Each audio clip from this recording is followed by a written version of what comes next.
Hi, this is Scott Wilkinson, host of Home Theater Geeks. In episode 239, I chat with Mike Heiss, Mark Henninger, and Robert Heron about what we all saw and heard at CES 2015. So stay tuned. Netcasts you love. From people you trust.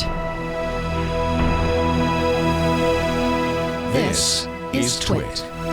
Bandwidth for Home Theater Geeks is provided by CacheFly at CACHEFLY.com. This is Home Theater Geeks with Scott Wilkinson, recorded January 15th, 2015. Episode 239, CES 2015 Wrap-Up. This episode of Home Theater Geeks is brought to you by EnjoyTheMusic.com, a great site for high-end audio equipment and music reviews. They also have 185 show reports online, and more are added all the time. If you care about high-quality audio and music, visit EnjoyTheMusic.com. Hey there, Scott Wilkinson here, the Home Theater Geek and editor of AVSForum.com. This week's guest geeks are all returning guests on the show, and I'm happy to have them all here to talk about CES, which we have all just come back from. First up is Mike Heiss, a journalist and industry consultant. He writes for residentialsystems.com and hiddenwires.com, and he's also a Jolly Good CEDIA fellow. Hey, Mike, welcome back. Hi there, Scott. I went to CES, and I've got the cold to prove it. So do I'm afraid. Thank goodness for cough switches is all I got to say. Next up is Mark Henninger, my cohort in crime at avsforum.com, senior writer and social media manager. Hey, Mark, welcome back. Hello, Scott. Glad to be on the show. And finally, Robert Heron, who is a technologist and a journalist at his own website, heronfidelity.com. Robert, welcome back. Thank you. How are you? Well, I know you're sick. Hang I'm a little sick. Thank you. Thank you. Vegas I am on some strikes again. I'm on some pretty heavy drugs right now, so we should be okay. Entertainment factor. Yes. Perhaps. We shall see. Stay tuned. You never know what might happen. I'm getting kind of loopy here. Anyway, those of you who are watching live at live.twit.tv or logged into the chat room at irc.twit.tv can post questions for any of us as we go, and I will pass along as many as I can. Of course, though, we have a lot to talk about today because, as Father Robert Ballecer pointed out to me in the pre-show as he was leaving and I was coming on, that he thought that this year's CES was more interesting, perhaps more exciting, than in the last 5 or 6 years. Would you guys agree with that as an overall statement? Robert, what do you think? I thought so in terms of just overall TV tech. As far as display technologies go, I thought it was a solid show. And although they did break up some of the events into different places, like putting all the 3D printing over at the Sands made it a little more difficult in terms of seeing everything if you really wanted to try to cover the whole show. But if you were just there to focus on display tech, the main hallway, Central Hall at least, was fantastic in terms of what was presented and the variety, and just seeing them pushing the technologies in terms of enhancing color and detail, and hopefully new designs and more companies too. It seemed just all right on the edge of what's coming up in terms of, especially with color, expanding the gamut and things like HDR. Right, which we're going to get into very much here on this show. But when you said if you try to cover the whole show, I don't see how anybody could possibly do that. Now, I myself and Mark, we were covering it for AVS, and we were limited to audio video. Mark, you were more on the video side. I was more on the video side. And even with that limitation, it was hard to see everything, wasn't it? There's really no way, is there? I mean, not if you're going to stop and talk to anybody. I suppose if you literally just made a point, peeking your head into each room and each booth, then you could race your way through. But yes, if you pay any attention, you're going to get sucked in and you're going to discover there's not enough time. Exactly. Mike, you actually went around and saw more than just audio and video, right? I mean, your notes to me indicated a few interesting things outside of our field. Yeah, I have to cover a bunch of things for hidden wires, particularly. It's a lot of the IoT stuff and things that I think are more kind of. By the way, that stands for Internet of Things. So Indeed. wearables and I mean, you found some really weird stuff like Wi-Fi socks and. I feel like I want to send some of them to Dick DiBartolo because the goofiest one was Belty, which is an internet-controlled belt. So if you've eaten too much, the belt expands. Or the connected cigarette lighter. So if you're trying to give up smoking, it tells you how many times you've flip the lid to smoke. But I think I would certainly concur with particularly what Robert has said. Not that there was any one thing, but the preponderance of things in a category, albeit waiting for a standard, validates the concept. There were lots of nano crystal quantum dotties. There were lots of HDR. Now, if we could only have one scheme for each, we'd be okay. There were lots of means of 4K content delivery. So the multiplicity of things within the categories is what really validated it for me. Yes, indeed. And we're going to get deeply into all the quantum dotty things and the high dynamic range and so on. Let me start by saying I think the most important one of the most important elements or introductions at the show, I should say, was the announcement of the UHD Alliance, which is a new industry group dedicated to establishing standards for UHD, Ultra HD, that go beyond the pixel count. Last 2 or 3 years, we've seen UHD 4K TVs, but the only thing that distinguishes them from HD TVs is that they have 4 times as many pixels. Otherwise, they have the same color, range of colors or color gamut. They have the same dynamic range. They have all the same properties of HD as of UHD that HD has, other than the number of pixels. This year, with the UHD Alliance, they've started to talk about standardizing higher dynamic range, wider color gamut, and other factors as well. And we saw a private demo in one of the rooms by Samsung. Now, Samsung is leading the charge on the UHD Alliance. And so, Mike, you mentioned in your notes to me that, one might wonder whether or not there's some bias there. We shall see, right? Yeah, and similarly, they're leading the charge on the Super MHL, which is another whole can of worms. There will be another HDMI rev sooner than I think we all might have anticipated, plus Super MHL. Samsung's leading that.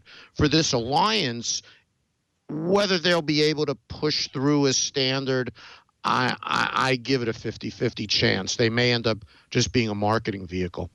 Mark, you were in the demo with me in that private Samsung booth, and we have a picture, I believe, that you took. Well, there's one that I took of 3 TVs. The new Samsung TV with the high dynamic range and the wide color gamut is on top. Below it, to the right, is a conventional LCD TV, and to the below and to the left is a reference monitor, a Sony LCD reference monitor that colorists use to grade content. Now, the interesting thing here is that that upper TV, what Samsung calls SUHD, the S we can speculate what it means, and we will in a minute, but it absolutely had higher dynamic range, which means brighter whites and wider color gamut, and you can sort of see that in this picture. It's difficult to convey in a photo. The other picture that I want to show is Mark's picture called Samsung Preview, which is, there it is. Mark, tell us about that preview event and why there's so much excitement apparently in this photo. You know, they really built it up very well. When we walked in, we were in this outdoor, maybe it was a nightclub kind of swimming pool, and they introduced the SUHD, and there was only one TV in plain sight, the one that they introduced. And then a moment later, after the introduction, they opened these garage doors, and behind us was this nightclub, and it was actually filled with Samsung TVs. And here we were looking at another example of standard versus HDR, video comparison. This was Life of Pi regraded. You can't see it in this picture because the lighting in there was crazy, but you could see the excitement and how many journalists were there, and how crazy they went over the new introduction.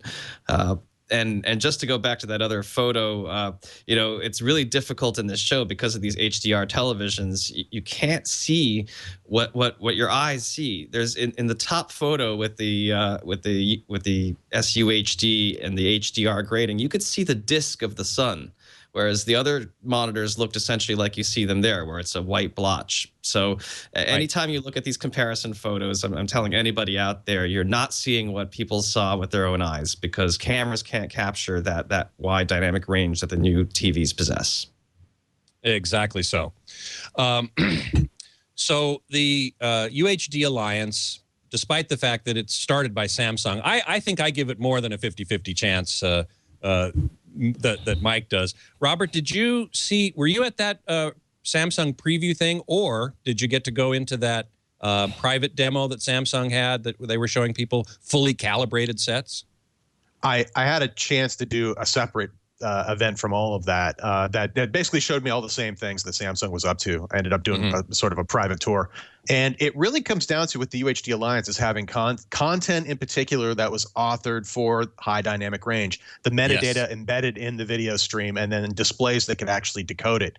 There were only, as far as I know, 2 manufacturers on the show floor who actually were demonstrating a set that could read that data and actually display it properly. Everyone else is pretty much doing a fake HDR at this point, or just, sure, it's a high dynamic range display, but it won't do anything really with the content that'll be coming up from content providers like Netflix and also DirecTV. They announced that they will be providing this at some point in the future. But I think the Alliance too is looking at perhaps managing, and I'm sure other people have speculated on this, but just managing the costs for yet an additional licensing agreement to have this technology embedded in, be it based on Dolby's Vision technology or whatever Technicolor wants to add in terms of their 2 cents. Basically, I'm sure people or manufacturers aren't just sitting around going, great, here's another 4 or 5 cents we have to add to every product yet again, on top of everything else that already goes into these sets. So just having at least a group that includes the content owners, the people distributing the content, and the display manufacturers all getting together, at least, although they haven't met even once, this whole UHD Alliance. There's not yet a single meeting between these folks. At least they're discussing it and presenting a way that it'll make it more affordable for us in the end, and hopefully better quality all around. And I think it's important. One of the things you mentioned is that Netflix did say they were going to do HDR content, and I think both for SD and HD. And that's from my point of view, an important thing to note, that HDR might appear in HD sets, although there comes an in for a penny, in for a pound thing. If you're going to bear that extra cost, it'll mostly be in 4K sets. But it is really applicable to SD as well, HD as well as it is to 4K. Yeah, that'll be my question with SD in particular is, are they simply adding an effect, or is this something that will be authored by the content owners themselves? The Samsung demo specifically with Life of Pi, that was engineered from the studio, given to them and presented. I mean, that was arguably the best case scenario with a TV that could do a 1,000 nit peak brightness. And I don't think Netflix is going to be doing that with SD content in general. I don't think anybody's going to go back to old material without and do anything more than just apply a simple filter or an effect like an HDR style effect to it. Hopefully not. Hopefully I'm totally wrong, but I can see new content. When I said SD, that was an error. I meant HD, so I apologize. But what Philips said, because they're one of the 3 schemes that are proposed for this, along with all the proprietary ones. Dolby's got theirs, Philips has got one, and Technicolor's got one. And they apparently are looking at a possibility where there's a core metadata for the HDR that can be interpreted by a 1080p set, and then some additional metadata which can be extracted and used in a 4K or even an 8K set. I hope that's the case. I'd like to see it. I'd like to see even some of today's TVs, just with a firmware update, at least be able to provide some of that effect, if the owner wants to view it that way, or I should say the owner of the TV. So that would be tough. I don't know if the sets have got the processing power to accept that kind of an update. Would be nice though. I think this is one of the most. This is why I think the UHD Alliance and the Blu-ray Disc Association coming out with Ultra HD Blu-ray specs is so important. And what made this show so important for me is the coming and the working on actual content that takes advantage of these other factors besides pixel count, which is what I was going to start with. Jay Whipp in the chat room is asking, we need one HDR standard, not 2 or 3 or 4, as there actually are now. Which one do you think will become the de facto standard, Dolby or SMPTE? Now, I myself, I'm pretty sure that the UHD Alliance has more or less standardized on SMPTE, as has Ultra HD Blu-ray. But Dolby Vision is out there and coming, so that's another possibility. Mark, what do you think? Can we avoid another format war in this sense? I think it would be very difficult to battle Samsung in this case, especially if they have other display manufacturers on board with them. I mean, it's automatically the majority of displays. Yeah. And it's and the pitch that it's an open standard and the support from Netflix. I mean, I think that's an ace in the hole there. I don't know what Dolby's going to do to compete with that, especially if they're first out of the gate with product. Samsung. SMPTE thing's more on the work. The SMPTE PQ is more on the workflow side, on the other side of the screen. And the question is, will one of these three Philips Dolby Technicolor things, are they going to just fight to the death so they can get a piece of the royalties? Good question. There were 2 TVs that I saw that had Dolby Vision working. One was from Hisense and one was from TCL. We have a photograph, I believe, of Dolby Vision in the Hisense booth, I think, if we can find it. I sent John a bunch of photos, so it's going to be difficult to find them maybe. I tried to name them short, too. There it is. Now, whether or not that was actually content graded for high dynamic range, rather, is a question mark. And Robert, you made the point, and rightly so, there weren't that many people that were actually showing graded content that took advantage of the high dynamic range.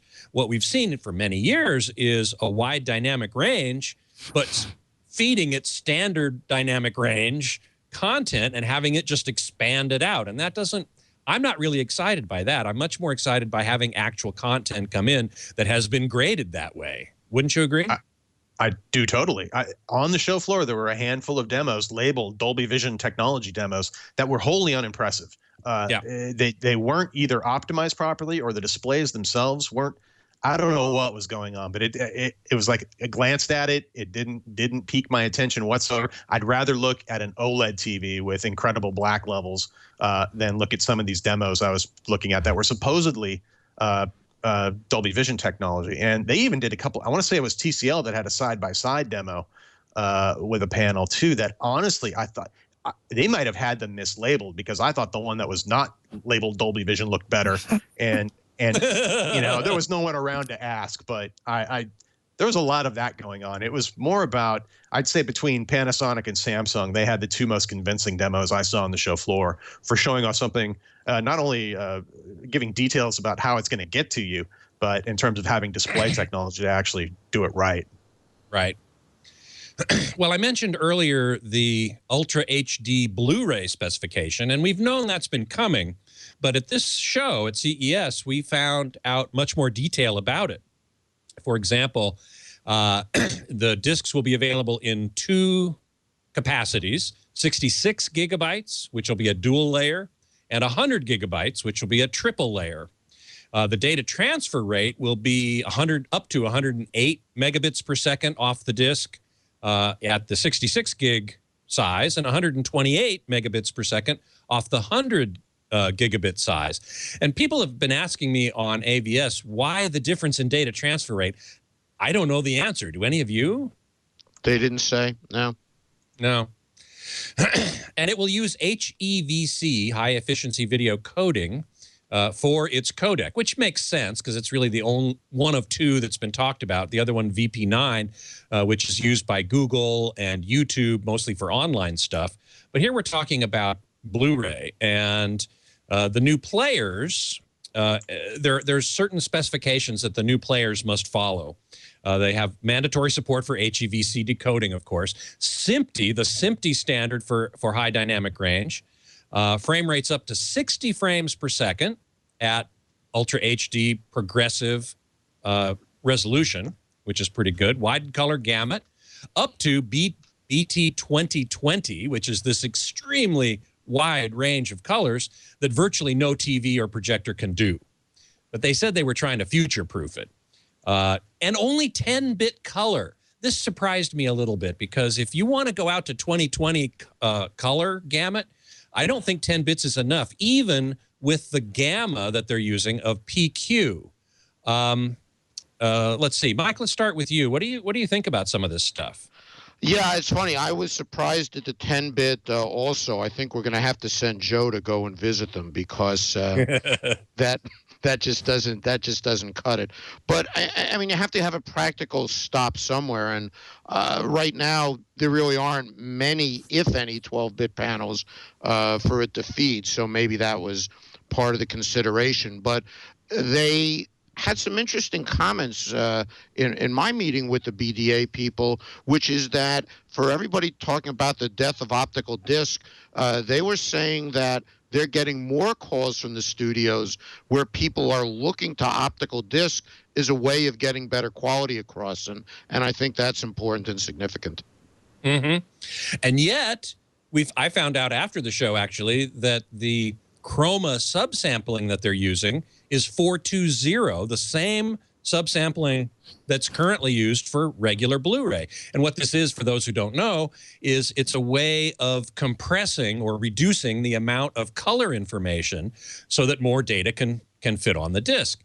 But there are those who really, really wanted to see 422 or 444, which is uncompressed. But no, that's apparently it's going to. That's an HDMI spec limitation, though, as well. When you talk, if you're going 10-bit, if you're going 10-bit color, you can't go above 420 as far as the chroma subsampling goes. That's just due to the bandwidth limitations currently. Hence, new and improved standards like MHL or Super MHL and things like that really aren't even, or they're cable agnostic, but they can move a lot of data over that wire. So. Mm-hmm.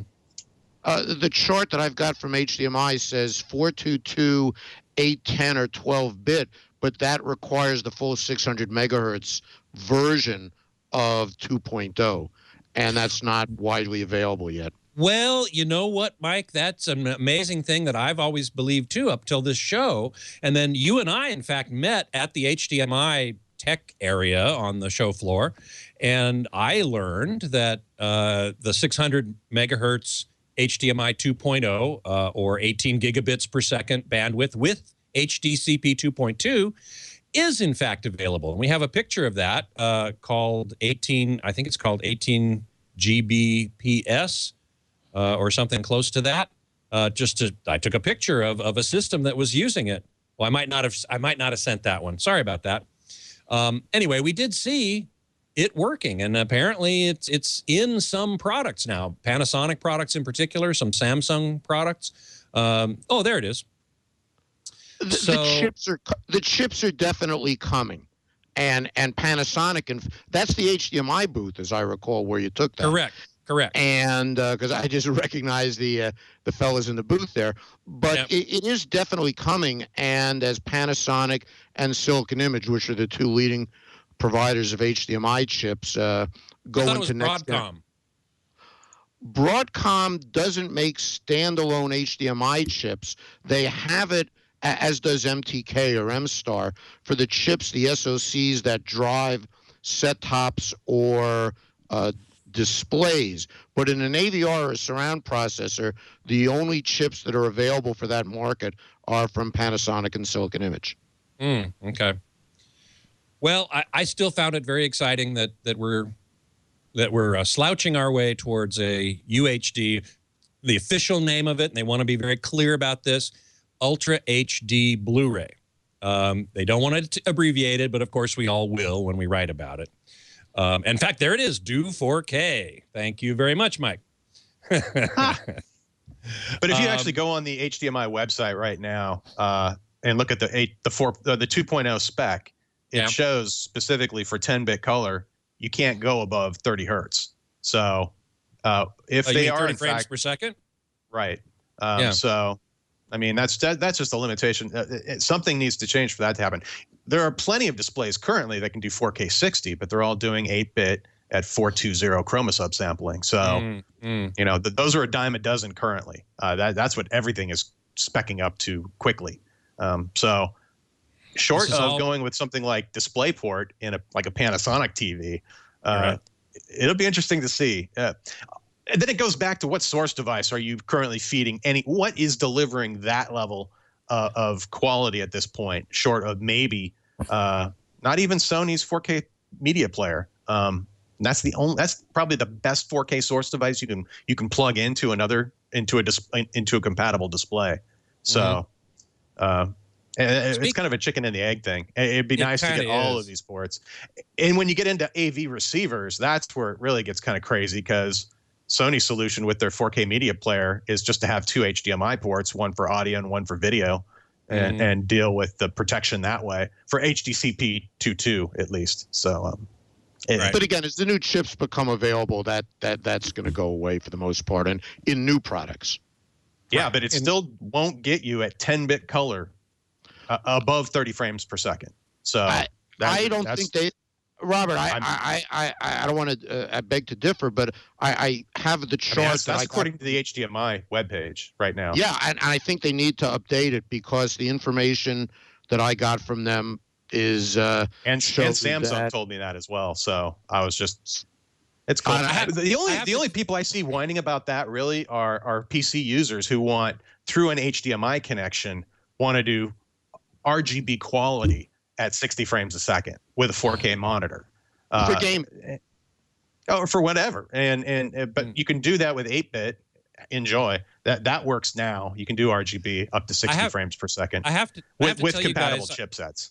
I have to tell you guys, I've got the little one sheet, the cut sheet that they were handing out at CES, and it's got a little table of what does what. This is probably on the same website.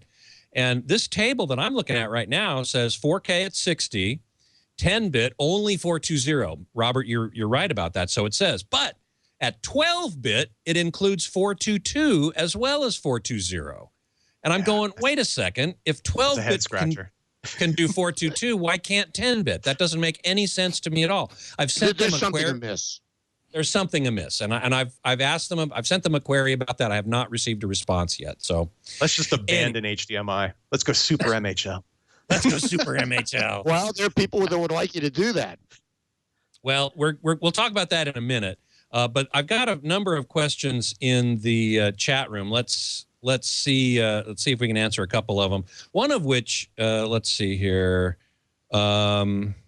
JJ to the 4884 has asked several times. Sorry, JJ. How will these new TVs handle old content, like old episodes of Doctor Who? I think they'll just display them as normal. They just won't take advantage of the extra capabilities. Mark, don't you think that's true? Sure.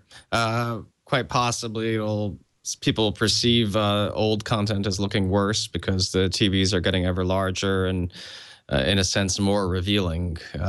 There's a threshold for when, upscaled content looks better or when it actually looks more fake. So I don't know how people will react, but it'll certainly play the content. I mean, backwards.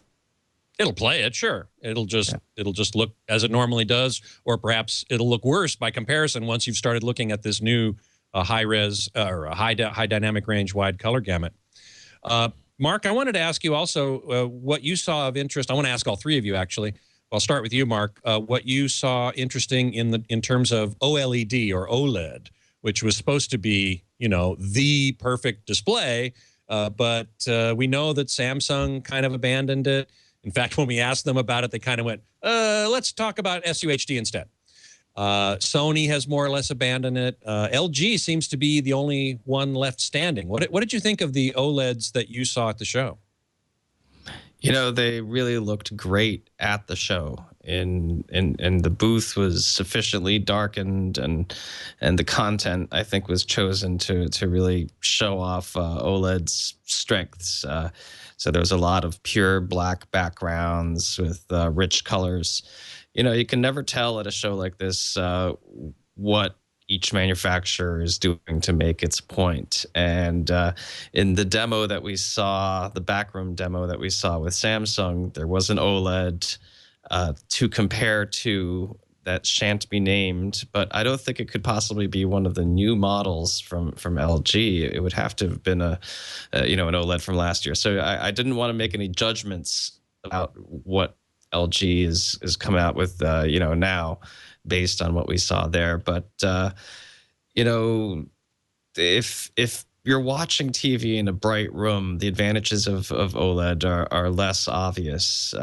And it could very well be that high dynamic range content, properly graded, that there's finally a hook that could make LCDs attractive on a sales floor environment, and also in living rooms, the way a lot of people watch TV, which is with kids with lights on, or at least some ambient light. I mean, as a video file, I love the OLEDs. They look really great, but I mean, I'm aware that there can be issues with them, and I've seen that in person with demos, but not with this year's models. So I don't really want to judge in that sense. Mm-hmm. It's hard to judge on a show floor. Aside from LG, the Chinese were showing OLEDs, and mostly sourced from LG, I'm sure. The Chinese being Hisense, TCL. I don't think TCL, they might have had an OLED. Changhong certainly did. Panasonic showed that, I guess they were calling it a prototype. Yep. It's hard. And we have a picture of that. I want to show the picture of that, because that was actually an extremely good-looking TV, the Panasonic OLED, which they didn't say it would be available this year. No, but what did they say? That it was they just showed their intent to continue pursuing it as a technology. Right, exactly. Mike, you were about to say something? Yeah, there's, along with the nanocrystal quantum dotty versus OLED, the other thing, I don't know if any of the three of you got over to the Renaissance to see it, but Philips, or P&F as they're branding it now, had their laser and LED flat panel. A laser flat panel? How does that work? It has red lasers on the edge and cyan lasers across the back of the set. So it's actually a hybrid. And the set looked good in comparison to the Samsung, the obligatory Samsung that was next to it for comparison, but they were so emphasizing the reds, it needed a heavy dose of calibration.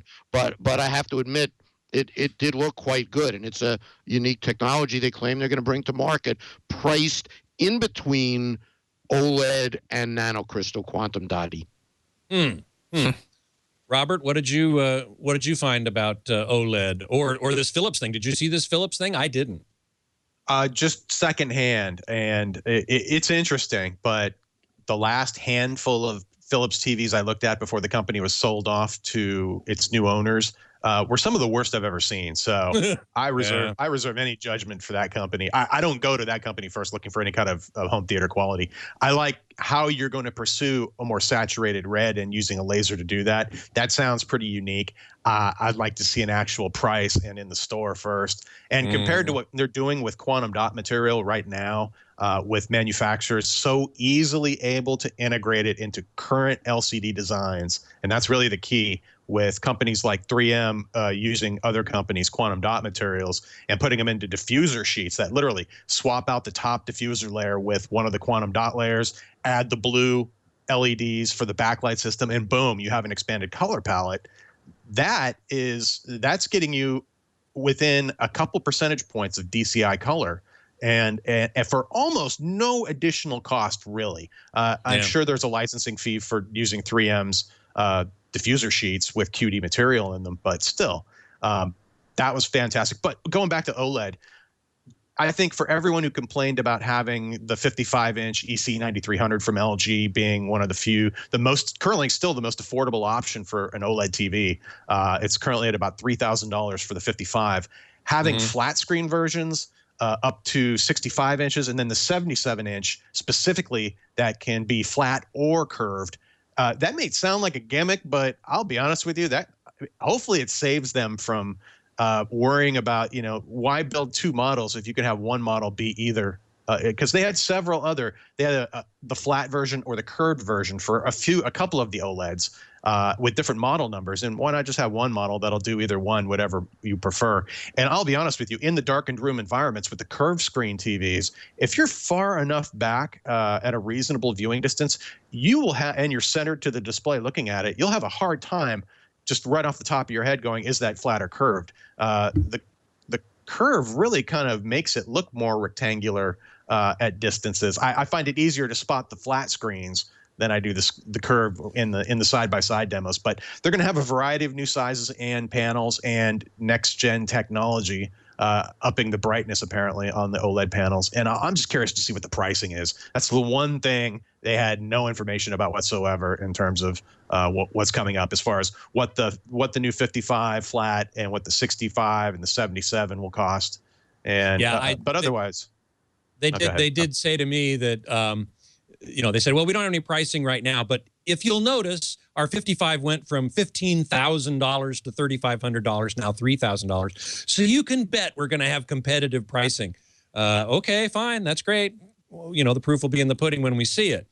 As far as curves are concerned, I want to take a little issue with what you said. If you're sitting back far enough, you can't really tell if it's curved. I'll grant you that, but these new OLEDs from LG are 4K.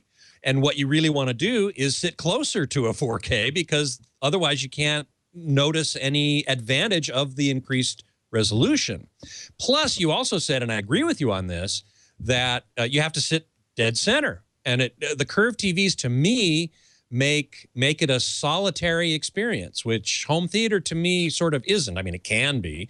But unlike two-channel stereo, which is often a solitary experience, a hobbyist sitting there listening to the two-channel stereo, home theater is something that you sort of want to gather around the electronic hearth, as they used to say. Unless you have the 110-inch one that TCL had, where the curve was like going to the dome. Right. Comment. I don't know if any of you have seen it. To prove that it's still somewhat of a science experiment, there were reports in the Korean press today that LG has had to shut down OLED production temporarily because of a chemical leak. Ooh, really? Wow. That a nitrogen leak killed a couple. Yes, people. man. Yes, killed a couple people. Oh my goodness. Well, yeah, that's truly a bummer. Without a doubt. Without a doubt. Yeah, exactly. Speaking of the TCL 110-inch, I do have a picture of that I wanted to show everybody. And I love the caption on the base of this picture. It says, world's largest 110-inch 4K UHD curved TV. I'm going, well, wait a minute. Is there another smaller 110-inch 4K curved TV? I think their English was not so good there, but there it is. And the Chinese companies and LG and Samsung, the Koreans, are so behind curved TVs, and that's where we saw them. And we didn't see them elsewhere. The Panasonic, I'm pretty sure, Mark, correct me if I'm wrong, but I'm pretty sure the Panasonic OLED was curved. Yes, that did have a curve. But the rest of their TVs are flat, and all the rest of the Sonys are flat, the Sharps are flat, so the Japanese are sticking with flat. And I'm kind of happy about that myself.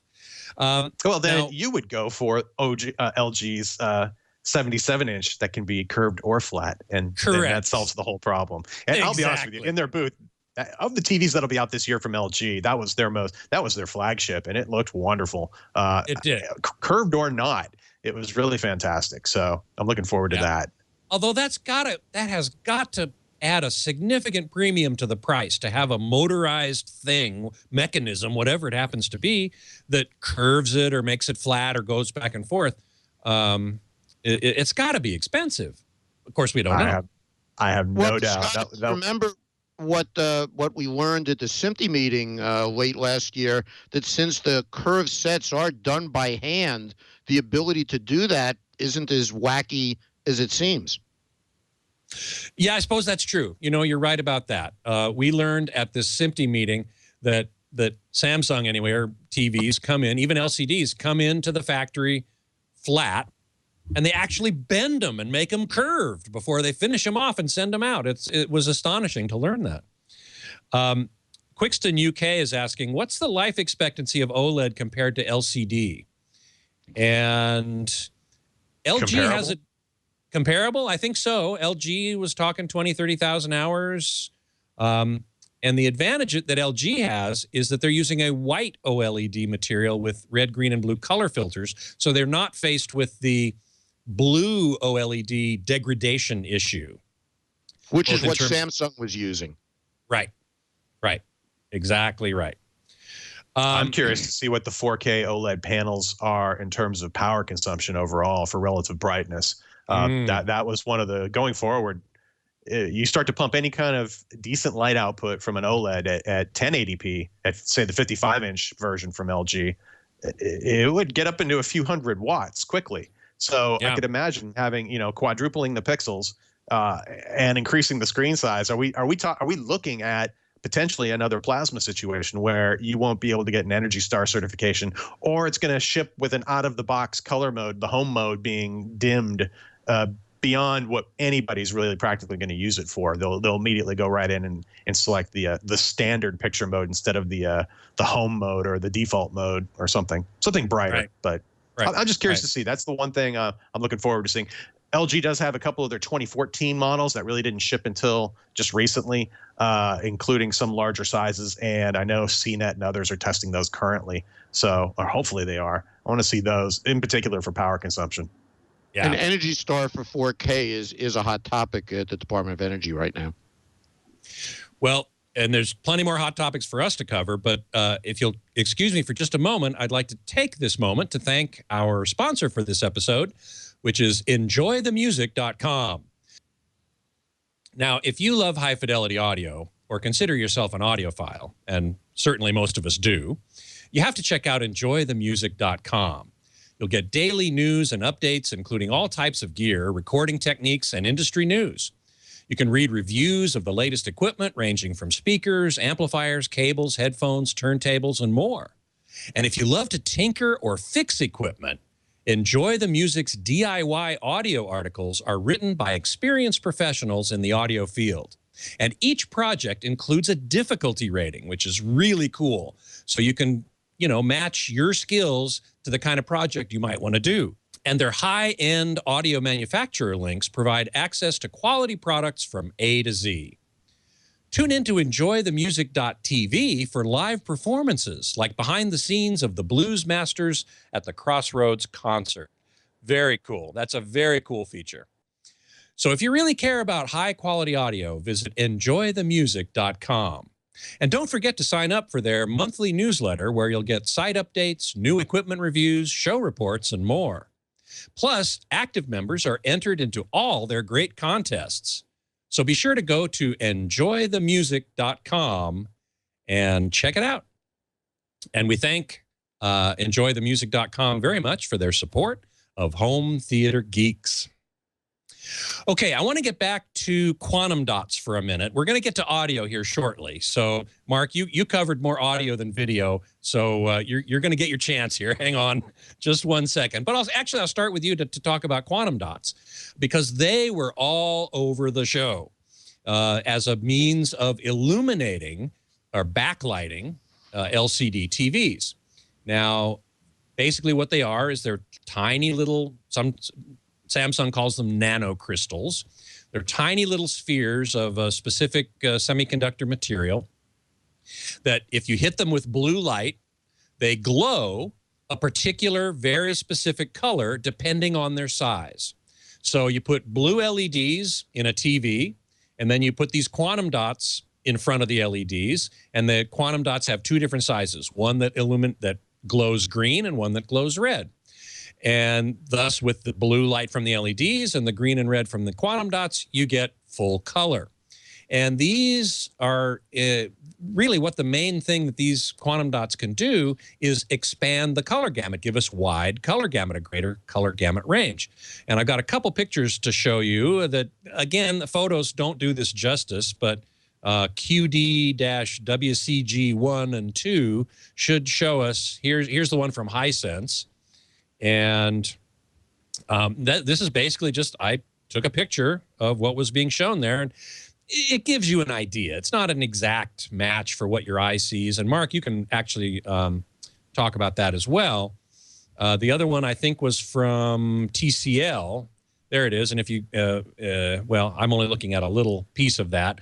But on the right-hand side is a normal TV. And on the two on the left are this wide color gamut using quantum dots. Mark, what did you think about this whole technology idea? Well, it's a great idea for one very simple reason, which is movies are not shot and displayed in theaters in Rec. 709, of course. And all of the TV manufacturers, when referring to quantum dots, and in the case of Panasonic, a variation on using blue LEDs that involved phosphors, what they're doing is trying to get as close to the DCI gamut as they can, and therefore be able to display movies the way they were displayed in movie theaters, which should be the goal of anybody who's really into home theater. So I thought it was a great advance in that sense. But the demos that the manufacturers had on the show floor provoked, I would say, different reactions from some AVS members because they were exaggerated. I mean, at times you could basically tell you're not looking at real color, but what they're showing you is that the color is not clipping. So you could just see this amped up like eye candy. Versus what, Rec. 709 just looks dull by comparison. But I don't know if television needs that, because television was already designed and graded for, the Rec. 709 standard. But movies absolutely deserve to be shown the way the directors and cinematographers graded them for presentation. And that would be with this expanded gamut that even with quantum dots, they're not at 100%. But as close as we can get, that's got to be a good thing. Actually, TCL claimed that their quantum dots from a company called QD Vision reach 110% of the DCI Digital Cinema Initiative color gamut, also known as P3. So they, in fact, claimed to get beyond it. But the question that Dargo poses in the chat room is really good. But is it more color or correct color? And that depends upon what the signal is that's coming in and whether or not the TV can represent that signal properly. If the signal coming in was graded for Blu-ray, then it is what's called Rec. 709. And if the color gamut, the TV then expands that color gamut out, then what you're seeing is a distortion. It's not an accurate representation of what's on the Blu-ray. Now, you might like it. A lot of people leave their TVs in vivid mode, for heaven's sakes. I don't, but some people do, because it's, as you say, Mark, it's eye candy. But, it's to each their own in that sense. But what I'm really excited about is when we get content, movie content in particular, and you're right about that. If the movie content that we get can be delivered to the TV in P3 color gamut, and the TV can display it accurately, then man, oh man, that just looks fantastic. Samsung Robert, showed us that. Or if you recall, they showed us a yes. clip from Exodus. Yes. That was graded, and it really looked better. And they had a quote from Ridley Scott about how happy he was that the palette he chose was conveyed by that TV. So, yep. and it was so much richer looking. Yes, that was a fantastic demo. Yeah, the one shot that they showed was of the sea turning red. One of the Egyptian plagues of Exodus, and the color red was significantly different, and I thought the expanded color gamut red looked pretty scary. Well, listen, before we get also too, if you're dealing with rooms though that are exceptionally bright, where you don't have good light control, the extra color can actually help make the display look more natural anyway. A little extra color doesn't hurt in that environment, but in a controlled home theater environment, yeah, you don't want to be expanding the color palette on something unnaturally. Yep. But for the demos, in LG's booth, to their credit, they had side by side, or at least on a corner. You could go between both their nanocrystal QD version of their LCD and the one using the enhanced phosphor formula with just standard LED backlighting. and both were expanded color palettes, but they were also using content that was properly authored, and that went a long way toward making it just look. It looked fantastic. It looked rich and saturated. And sorry, Mike, go ahead. Yeah, and there's also the caveat that at a show, particularly where in these massive booths there's so many bloody sets, you never know how many of in these side-by-sides the sets are either not adjusted or they're tweaked in a certain way, as opposed to having someone such as yourself or Robert or Mark go in and actually do the deed and calibrate it and then do the comparison. So I'm always a little skeptical of these displays. Yeah, that's why I really liked that private demo where they had 3 calibrators, professional calibrators, come in and do all the calibrations of the Rec 709 sets and the expanded color gamut and high dynamic range sets. They calibrated them all for the content that they were receiving, and so that to me was a very useful demo. Okay, I want to quickly go over a couple of projectors that we saw before getting to audio, because we're kind of running out of time here. And I don't want to give audio too short a shrift, but there was a lot to see in video, so there you go.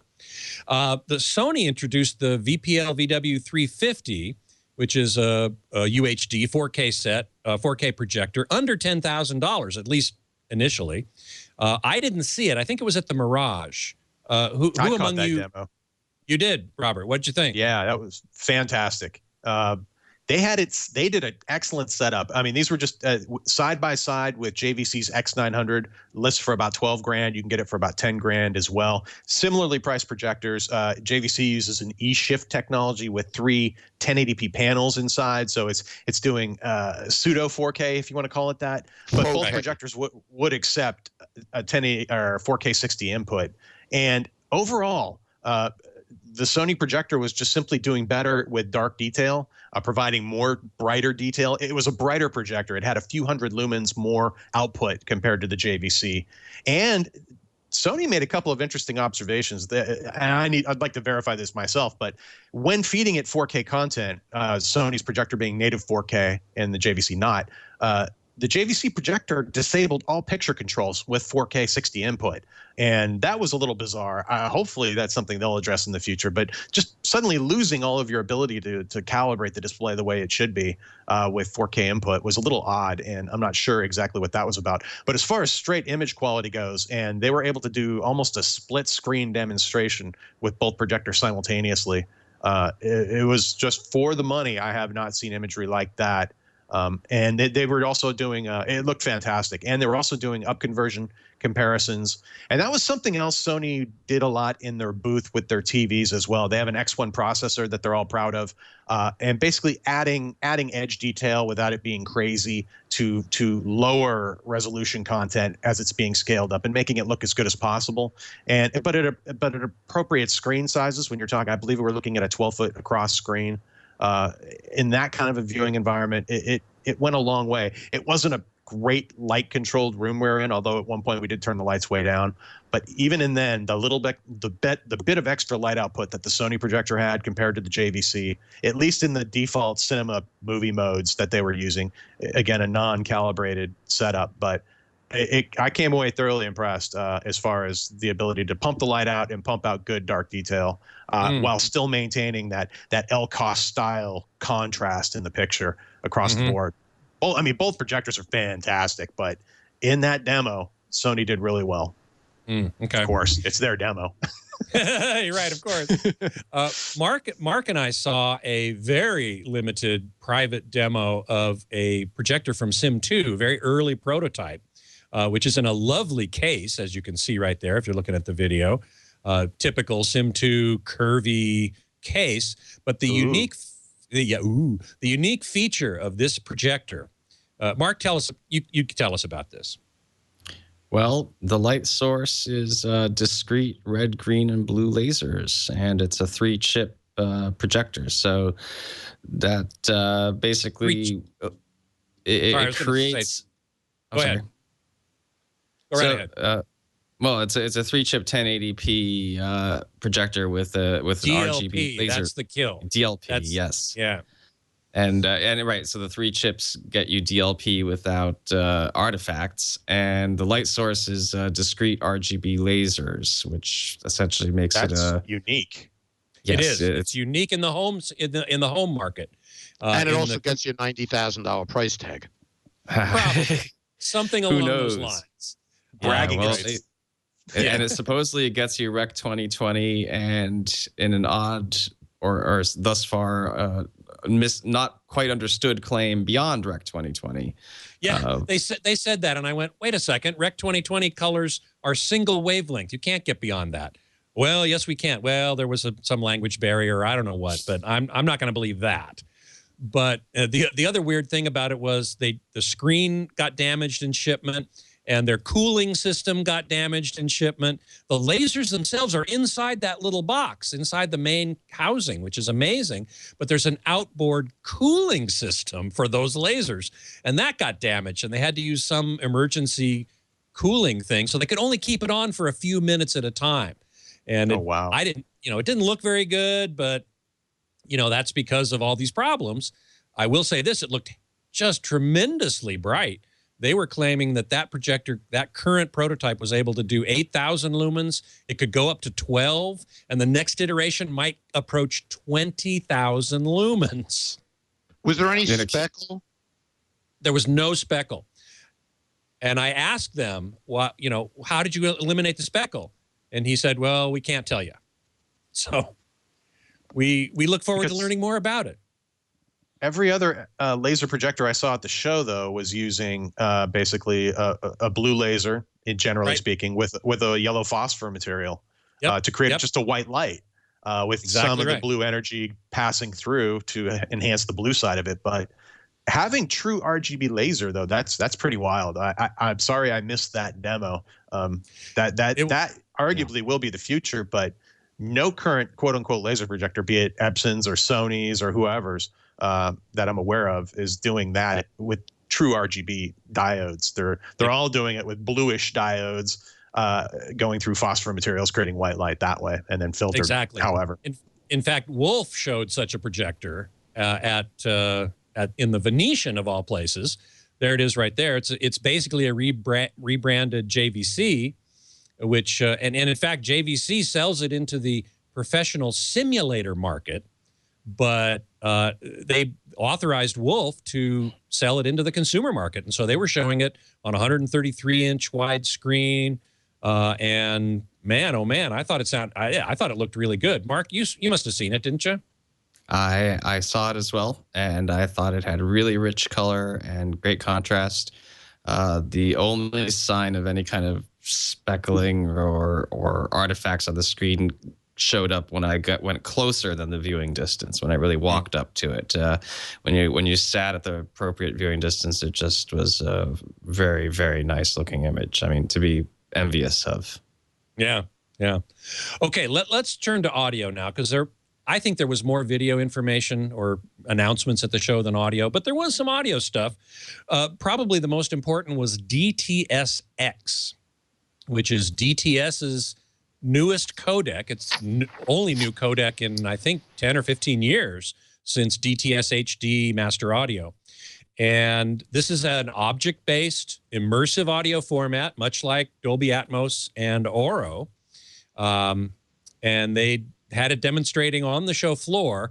I myself went and heard it on the last day. It's 20. The show floor demo had 22 main speakers and 2 subwoofers. Mike was showing us a little cut sheet from that. I don't know about you guys, but I thought it sounded pretty horrible.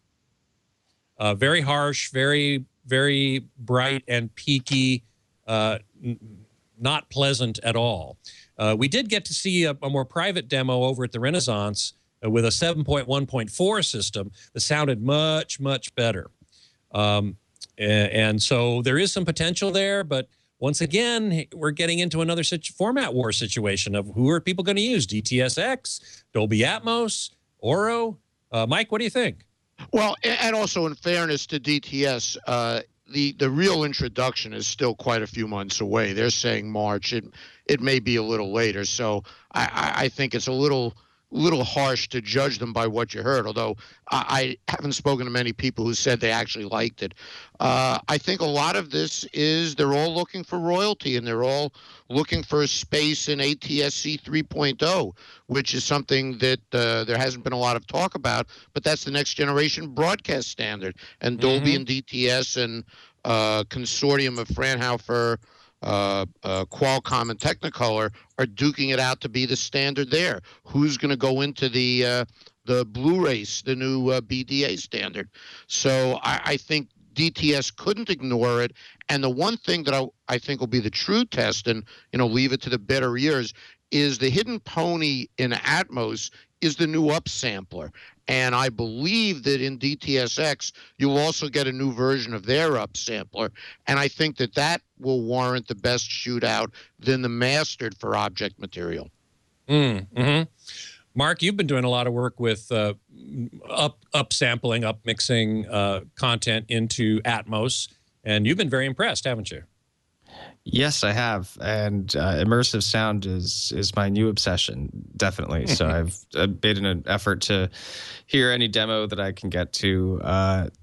Atmos upsampling does a very good job. In fact, a couple of weeks ago, I fooled an audio file by playing a 2-track piece with the upsampling, and he thought he was listening to 2-channel stereo till the song was over and the audience clapped, and the Dolby Surround upmixer that comes with Atmos rendered the applause from the audience behind us, but but it kept the music up on the stage like it was supposed to for the rest of it. So that's been fantastic, and I'm looking forward to DTS's flavor because I have in the past enjoyed using their Neo X upsampling for music, and I like having the choice to basically go between Dolby and DTS. As far as the demos themselves go, I got to agree with you. The show floor demo, it actually, I guess, reminded me of a poor movie theater with that sound that you get, that boomy, and inaccurate sound. But I did think that the format has obvious potential. It does the same thing that Atmos does. And, even though there are no real details forthcoming, DTS did say that there would be overlap with Atmos, and people shouldn't be too scared that, if they've installed speakers that they're not going to have compatibility. So I don't know if it's going to be a format war, or if it's going to be just how it's been with Dolby and DTS. You have both, and you can kind of choose the flavor that you like for your upsampling, and then when it's the dedicated format, it just automatically clicks on, and you don't really think about it. Mike, you said that we wouldn't have DTSX till March. As far as I understand, what we won't have about DTSX is any more information. They kind of did a teaser there. They said, well, here, look, we've got DTSX object-oriented immersive audio. Oh, tell us more about it. No, can't till March. March is the sort of official rollout when they're going to talk in more detail about it. But I think then, obviously, the actual product and products that use it, discs and whatever, won't be out till much later than that. So, this was kind of an early preview. Let's see. The only other thing I really want to talk about in terms of audio, because we're running so out of time, is Meridian. Well, two things. One is Meridian MQA, which they announced late last year, I guess, or early this year. No, it had to be late last year. We're only a couple weeks into this year. And they showed it. They showed demos at the show, and here is a picture of one of their speakers with a little display showing, yes, I'm playing MQA at 192 kilohertz. And what Meridian claims is that you can encode 2496 or 24192 into this MQA format and reduce its file size by a tremendous amount and not lose any sound quality. And Mark, I know you've heard it a couple times. Mike or Robert, have you heard it? Did you get to hear it at the Venetian? No, I haven't heard it. Neither of you heard it. Mark, you've heard it, and I now have heard it finally. It seems to sound pretty good to me. The story goes, wasn't there at the time, that John Atkinson at Stereophile had brought some of his own content that he recorded himself at 2496 and they encoded it in MQA, and he sat down, he listened to both of them, and he actually thought the MQA one sounded better. And I was astonished at that. I mean, here's a guy who knows that content, and yet was his conclusion. I didn't spend much time sitting in front of those speakers. I think you did, right? I have now had 2 opportunities to get good demos, with those speakers, which are very high resolution. I can't say that it's. I mean, it sounds great, but there's no context for how great it sounds. It's just, to me, that's great audio. I wasn't provided the same opportunity to compare 24-192 to MQA and come to the conclusion that MQA is even better and more transparent than studio master, whatever sampling rate. Right. That would be my question. It's does something like a FLAC file or Apple lossless, just a good lossless format at high bit rate, high word files. Do they sound comparable? That would be the demo I would be most interested in seeing. If they're offering something, maybe perhaps a smaller file size, or just something to help differentiate it between what's currently available, that would go a long way toward convincing me it's going to be around and stick around. And do something, yeah. Well, listen, we've got so much more to talk about, and we don't have any more time, I'm afraid. So I'm going to end with this. I want each of you to give me your thoughts on the best picture you saw at the show, the best sound you heard at the show, the most interesting AV product you saw. Mike, let's start with you. Picture, I'd say a tie between the LG OLEDs and the Samsung SUHD. I'm sorry, what were the other questions, Scott? Oh, best sound at the show that you heard. To be honest, I really didn't I was more of a video and IoT guy at the show, so I'll have to take a pass on that. Okay. And most interesting AV product?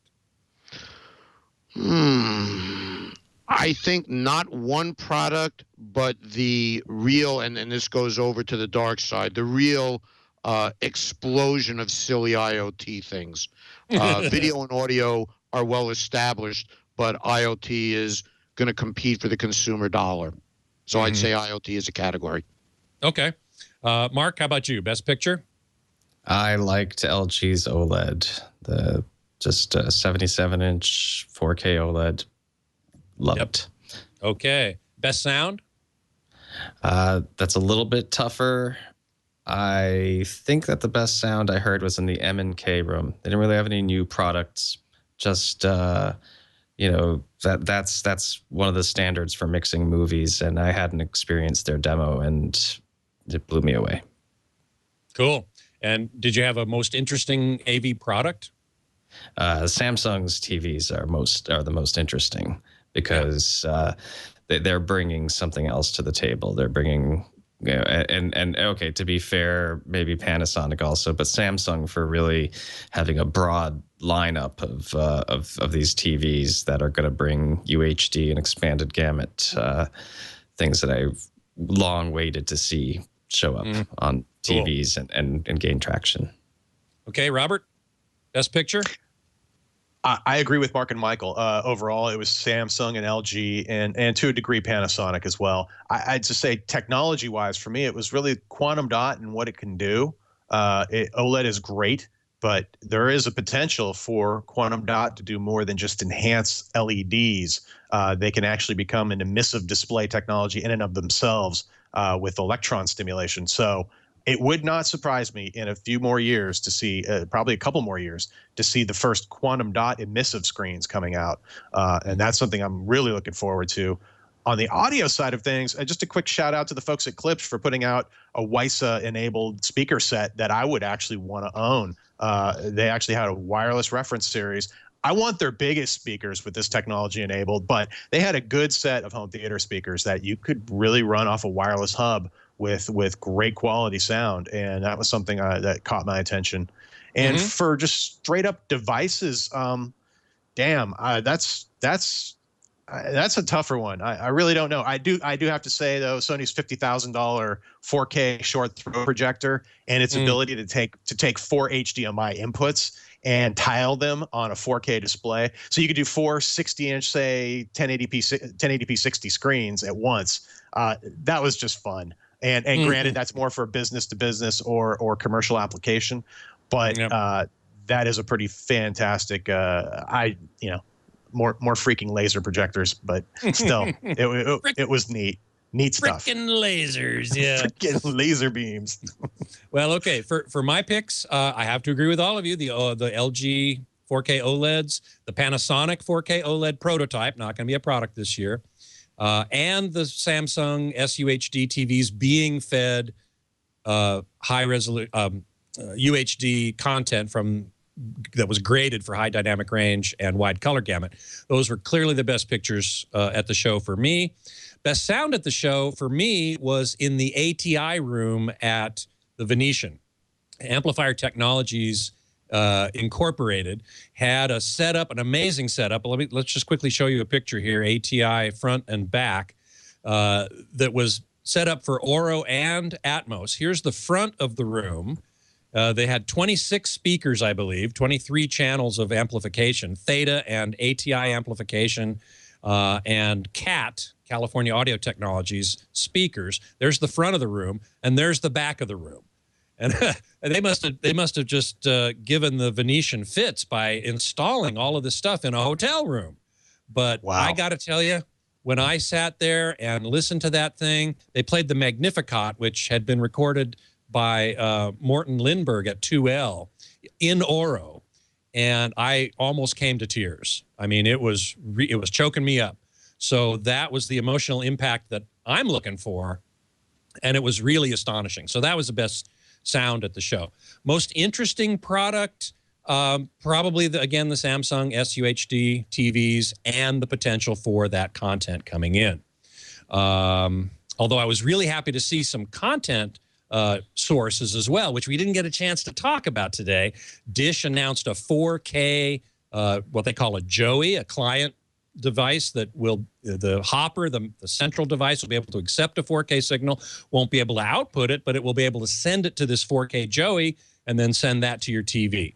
Sling TV and Sony PlayStation View both are now live TV over the internet streaming for fairly low amount of money. Roku introduced a 4K streaming box, a little tiny box. So, you know, those were the most interesting things to me in terms of what was there at the show. Okay, well, thank you so much, you guys. There's so much more to talk about, but we just don't have any more time. Let's have you each tell everybody where they can find you online. Mike, let's start with you. Residentialsystems.com for residential systems, and hiddenwires.com, as it says, for hidden wires. And what's your Twitter handle? At Captain Vid, CAPTNVID. Okie doke. Mark, we know you're at AVS Forum, but tell us about it. avsforum.com and your Twitter handle, AVS Forum. What could be simpler, right? Yes, I'm easy to find. Easy to find. And Robert, how about you? You can look me up at heronfidelity.com and also at Robert Heron on Twitter. And please follow. Easy, easy. Well, thank you guys so much for being here. I've had a great time talking with all of you, and you know, the shows go on and on and on, and I'm glad you didn't catch as bad a cold as I did. You can find me, of course, at avsforum.com. Along with Mark, you can email me at scott@twit.tv, and you can follow me on Twitter at htgeekscott, and also at AVS Forum. Now, you can always find previous episodes of Home Theater Geeks right here at twit.tv/htg, and on our YouTube channel, which is youtube.com/twit Home Theater Geeks. Now, next week, my guest geek just today dropped out on me, so it's going to be a surprise for all of us as to who I get next week. Just between you and me, I'm going to see if Joe Kane's available to see what he has to say about all this stuff that we've been talking about today. I think it would make a great part 2 to this discussion. But I don't know yet. I haven't contacted him, so don't hold me to it. It'll be somebody very interesting, I can guarantee you that. So do tune in. Until then, geek out.